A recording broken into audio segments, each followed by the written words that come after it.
بزرگ فرماتے ہیں میں نے دعا مانگنے کا طریقہ اپنی بیوی سے سیکھا۔ حضرت وہ کس طرح؟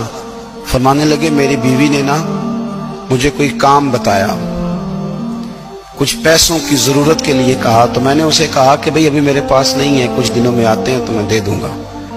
عورتوں کی عادت ہوتی ہے وہ بار بار یاد کراتی ہیں۔ 2-4 دنوں کے بعد پھر اس نے کہا حضرت وہ میں نے کہا تھا کچھ پیسے، میں نے اسے کہا کہ ابھی میرے پاس نہیں ہے، کچھ دنوں میں ملتے ہیں تو میں تمہیں دے دوں گا۔ اس نے کچھ دنوں کے بعد پھر کہا حضور وہ میں نے کچھ پیسے کہے تھے۔ فرماتے میں نے ڈانٹ دیا، میں نے کہا کہ کیا تو روز مجھے شرمندہ کرتی ہے، کہا نا میرے پاس نہیں ہے، ہوں گے تو دے دوں گا، تو روز یاد کراتی ہے۔ فرماتے ہیں اس نے پہلے تو میری ڈانٹ کو سہا، پھر میرے سخت جملوں نے اس کی آنکھوں میں آنسو پیدا کر دیے، پھر اس نے اپنے آنچل میں اپنے اس دکھ کو سمیٹا، اور پھر اس نے ایک جملہ کہا تو میں رو پڑا، اور مجھے اپنے رب سے مانگنے کا طریقہ آ گیا۔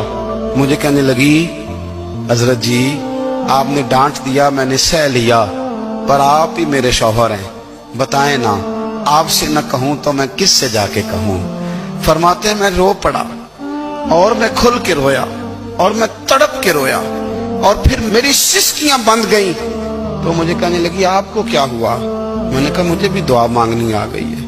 جب میں اسے کہوں گا نا اللہ تو ہی میرا رب ہے، میں تجھ سے نہ کہوں تو میں کس سے جا کے کہوں؟ میں کیوں کسی بندے سے سوال کروں؟ میں کیوں کسی دنیا دار سے کہوں؟